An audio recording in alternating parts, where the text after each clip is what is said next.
Salam dari HKBP Kernolong, HKBP tertua di Pulau Jawa. Sebelum kita memasuki peraduan malam, sejenak kita mendengarkan firman Tuhan. Mari kita berdoa. Segala puji, hormat, dan syukur kami naikkan kepadamu ya Tuhan.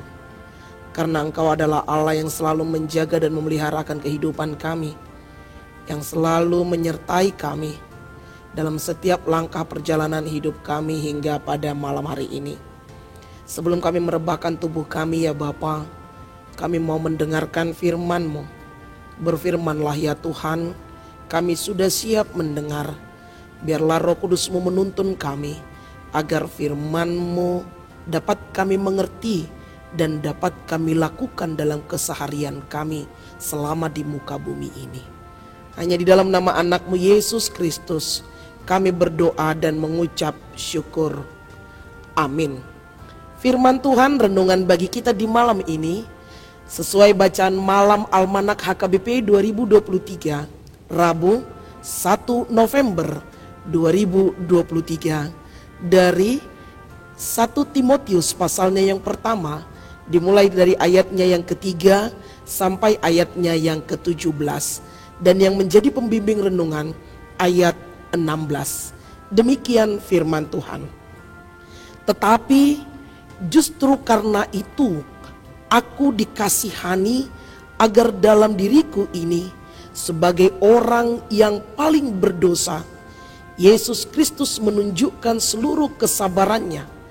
Dengan demikian aku menjadi contoh bagi mereka yang kemudian percaya kepadanya dan mendapat hidup yang kekal.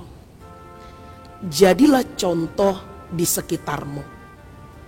Sahabat Salom yang dikasihi Tuhan Yesus Kristus, menyadari bahwa kita adalah manusia yang penuh dengan dosa, dan hanya karena belas kasih Tuhanlah yang mampu menyelamatkan kita hingga saat ini.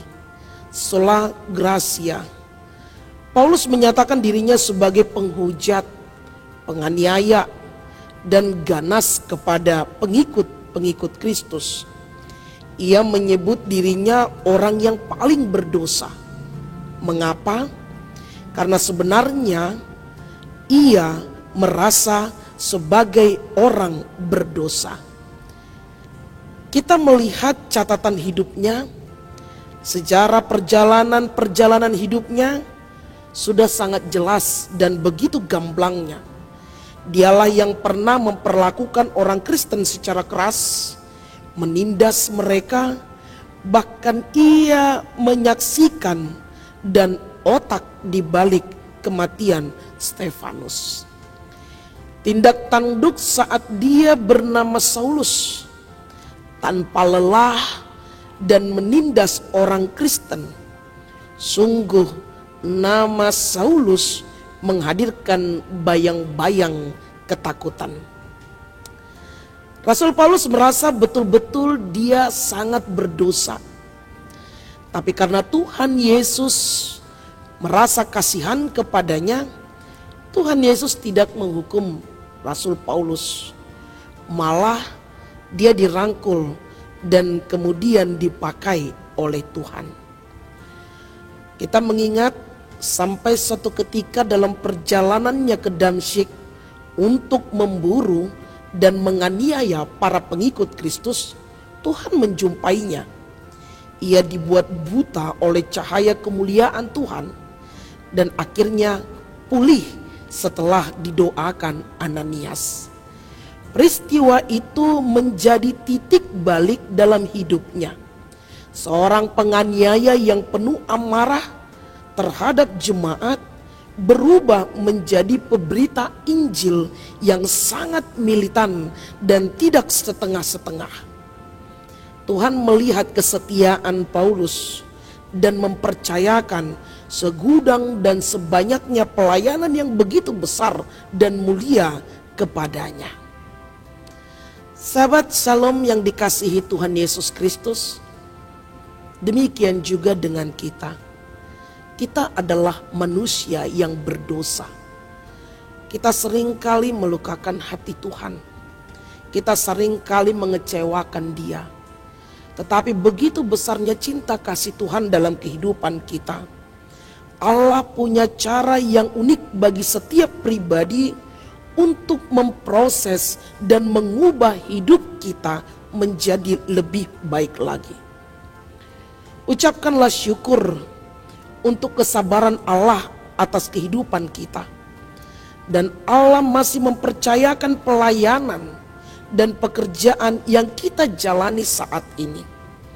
Dan marilah kita berdoa supaya pengalaman kita bersama Tuhan memampukan kita menjadi contoh dan teladan yang menolong orang lain mengalami penyertaan Tuhan yang mengubahkan hidup mereka.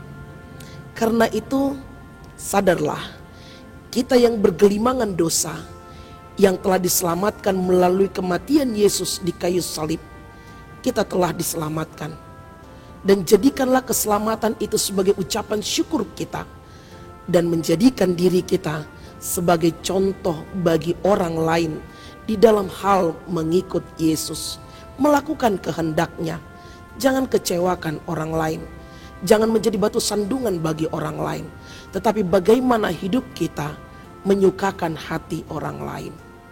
Bapak, Ibu, saudara-saudara yang dikasihi Tuhan Yesus Kristus, sudahkah kita menjadi contoh di tengah-tengah keluarga kita sebagai seorang ayah, sebagai seorang ibu, anak, pelayan, dan dimanapun kita berada, tempat kita bekerja, dan tempat kediaman kita. Jadilah contoh, dengan demikian nama Tuhan akan dipermuliakan. Amin. Terima kasih Bapa atas firman yang telah kami dengar. Engkau telah menyelamatkan kami dari gelimangan dosa, dan Engkau memakai kami dan mempercayakan kami untuk mewartakan firman-Mu melalui hidup dan kehidupan kami. Biarlah Roh Kudus menuntun kami untuk melakukannya seturut dengan kehendak Tuhan, sehingga setiap hidup kami menjadi contoh bagi orang lain, dan semakin banyak memuji dan memuliakan nama Tuhan, baik di tengah keluarga kami, lingkungan kami, pekerjaan kami, pelayanan kami, dan dimanapun Tuhan tempatkan kami. Pakai kami ya Tuhan, ampunkan segala dosa kami. Hanya di dalam nama anak-Mu Yesus Kristus kami berdoa dan mengucap syukur. Anugerah dari Tuhan kita Yesus Kristus, kasih setia Allah Bapa dan persekutuan Roh Kudus menyertai engkau. Amin.